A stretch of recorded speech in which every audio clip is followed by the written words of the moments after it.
Afternoon, boys and girls. Hope you're all well. Well, you can see I've got my dressing gown on. I'm full of man cold, man flu. That's why I ain't hauled my pots this week, and then they've been out there a month, so I'm a bit worried and gutted about that, but there you go, that's life. Well, this is my old radio, the Icom. That's a 323G, so it's got built-in GPS. I've had it for 5 years, but lately I started playing up a bit.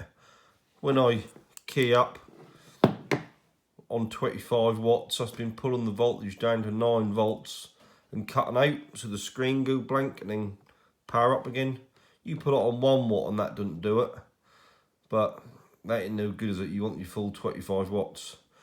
Well, a few months ago, I took the front off and I found the little lock nut behind the switch had come loose and it got a little bit of water in it and corroded around the switch contacts. I imagine that's probably shorted something out on the board, and that's why it ain't no good anymore. So you can't risk not going to sea with a dodgy radio, so I thought I'd splash out and get a new one. Well, I was unfortunate with that Icom set. That's like 5.5 years old and that's gone belly up. Normally lasts donkey's years, but I was just unlucky with that. So what I've done is I bought a new Icom. That's a 330GE, bit more modern, come with 3-year warranty, and I bought it from Gale Force Marine. As everyone can see, Gale Force Marine up in Inverness. The reason I bought it from them is I compared all the prices, and if you sign up to Gale Force Marine's mailing list, they give me 5% off, and the delivery was free, so I got the whole unit for 232 quid delivered. Well, no one could touch that. That was cheap, wasn't it? So if you want a new radio with built-in GPS, so you ain't got to put a cable to your plotter to get a GPS signal, that's all built in, and this is up to current specs, then contact Gale Force Marine.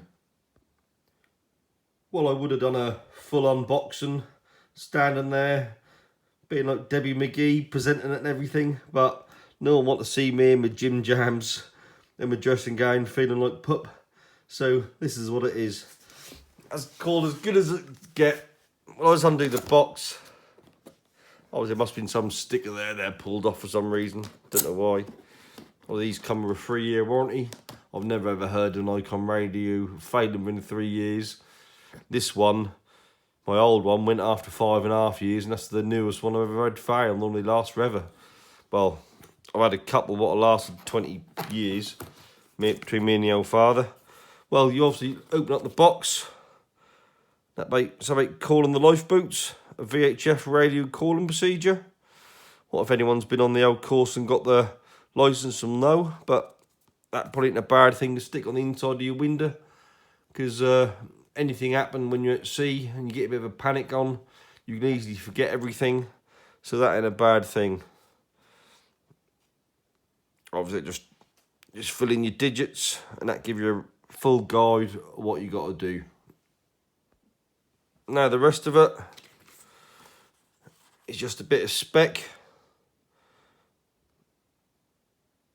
Let's say the latest ITU specifications for marine VHF DSC radios states that a test call or a polling call should only be auto-acknowledged by the receiving radio. Please note, with the latest generation of Icom radios that comply with the above specification, you will not be able to set these call types to a manual response. Blah, blah, blah, blah, blah, blah, blah, blah. We ain't really got to worry about that, have we? Oh, and some fitting instructions. Like we all know, basically, like all of them, well, I already got the plastic mounts in the boot, so I'll just put it on that. I'm sure that's the same size. Then we got, all the details, usual manuals, blah, and bits and pieces. 1,000,001 authorised dealers, which you're never going to use.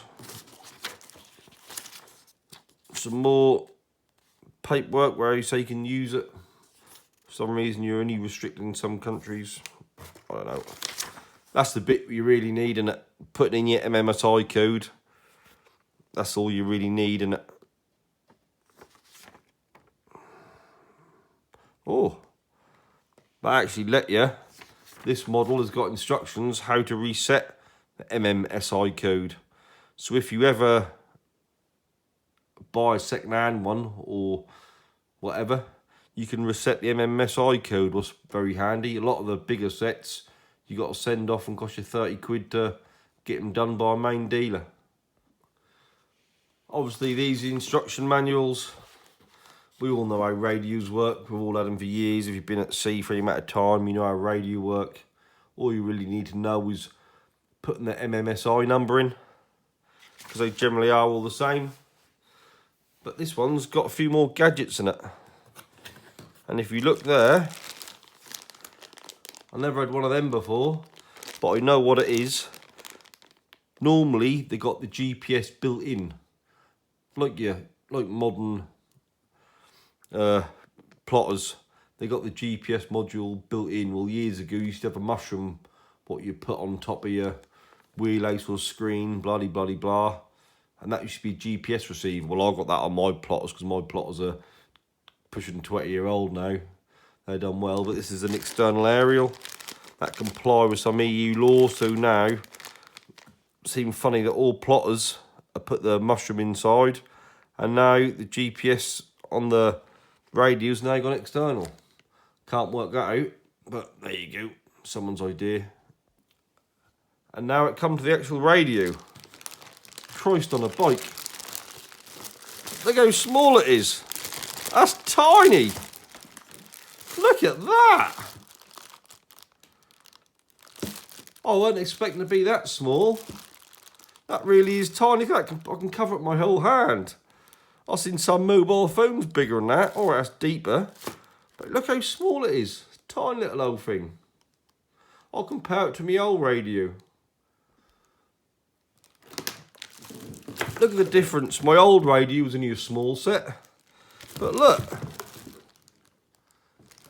That's a lot smaller in the... Well, if you look, it's a fair bit smaller. So it's about an inch difference in width. Say 3/4 inch difference in height. But look at the depth of it. That's tiny. I'm not getting the best out of this. But if you could actually see it side by side in real life, that is tiny little unit. Absolutely tiny little old thing. I just put it on the floor to get a better perspective, so I couldn't really get it at the tripod. But you look at the difference in them, because you think with this set ain't very big, just need a basic set, 323, and this new one is absolutely tiny. I can't believe how small it is. Look at that. I got, well, obviously you don't really know me properly, but people laugh at my hands. I've got little hands and short fat sausage fingers, or I'd Keir Starmer would say hostage fingers. And look, I can cover that easy. That's small. That's as big as a mobile phone, that really is. Or these modern mobile phones have got a bigger footprint than that. And that's the old set. What was it can't do? But yeah, that's a tiny little set that is. I'm impressed how small it is. Especially if you have surface mount, that doesn't need hardly any room to fit inside your screen or anything, or inside your console, should I say. There's a tiny little old thing. I can't remember how small it is. This will show you how small it is. Basically, that's twice the size of the mic. That's just a standard size mic, and that's twice the size. So that proves what a tiny little old thing it is. That's the smallest one I've ever seen for a fixed set. That really is. Tiny little old thing. I know I'll rattle on a bit about the size of it, but I am shocked. I can't believe how small they are now. Tiny little old sets.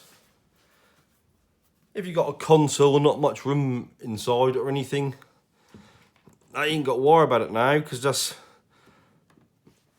What's that? From the whole thing is like 3 inches deep. From the front fascia to the back of the socket, 3 inches. That's tiny. Well, let's look at the rest of the unboxing. We've got the standard cable with the bullet connectors on it, fuse holder, blah blah blah, standard you get for every radio.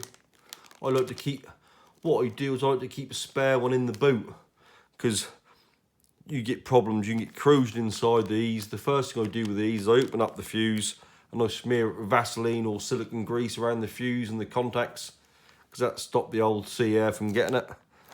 And I will, because this is in the bag, I'll put this in my boot as a spare, because I had the MCA inspection a few months ago, and sod's law, when I tried to key up and transmit, the radio wouldn't work at all, and the connections had rotted away or caused a high resistance in the fuse holder. And luckily I had a brand new one in the boot, so I wired up there and then excuse me, and proved that did work, so I passed my inspection. And yeah, I passed my safety inspection rather than pulling it back another day, towing it for miles. Because if you fail a safety inspection, that's 175 quid an hour plus VAT from the minute the guy leaves the house till he get him again, so it's expensive and a lot of hassle. But the most important thing is, if you're at sea and you get a failure, keeping a spare one of these is worth its weight in gold. The best thing to keep these sort of things in, like fuses, I get them like Tupperware style boxes, what the clip and snap or whatever they're called. So obviously you've got a rubber seal around the top. Put this in the box with a load of fuses, different styles on the boot, and a few crimps. That's perfect to take to sea in emergency. Now let's look at the rest of the box. What you got is typical stainless bracket for the mic, a couple of thumb screws, a few stainless self tappers and spring and flat washers, and then you got the bracket. I imagine that's the same diameter inside as the old one. Well, let me just check. Well, I made an assumption then, and we all know what assumptions are. No, this isn't, look, that's quite a lot narrower than the old one, so I'm going to have to replace this in the boot. Replace the bracket, but that's only 2 screws, no problem. But look, that's another inch narrower. Prove how small it is. I can live with that, no problem. That's only surface mounted in the boot behind the splash screen. So you have actually got to change the bracket, and if you've got a surface mounted one, then you got to fill the hole in some way because it's not as wide. Well, let's just look at the unit this time. That's a standard Icom format, what they've been using for donkey's years. Or about 5-6 years ago they changed the switch. A few years ago you had one switch for volume and one for squelch, but now that's a volume and squelch switch, same as my other radio. They changed that about 5-6 years ago. So all you do is move it, volume, go up and down, press it, then move it, the squelch go up and down. It's just easy. That's your channel 16 button, and these standard 4 switches. So obviously on the bottom of the screen that'll give you different choices, and you obviously just press them to choose it. You got your DSC switch, and then your menu, up and down, enter, and left and right buttons to go for the menu and clear. Same as any standard unit, been like that for years. I've got no method to plug it in at the minute, and I'm not going to because I'm poorly sick. But on the back you got the usual standard bullet connectors to plug it in, but this time you got a lot more cables. Obviously you got your input and outputs. If you look in the menu, obviously one set of leads, your NMEA in and out, and another set of AF out and data leads. So basically you look at, for example, your blue and your black is an external speaker, orange and grey is a data line, and your NMEA in and out leads, You got green and yellow as one pair. They call them listeners. And then your brown and white is a transmitting pair. So yeah. Well, I don't really need to cover you anymore. I think we're done, said about it. That's a lovely little set. I can't wait to get it fitted. There's loads of different instructions. How to put everything in it, get it set up how you want it, and how to make DSC calls and all other gubbins. And that's all in here.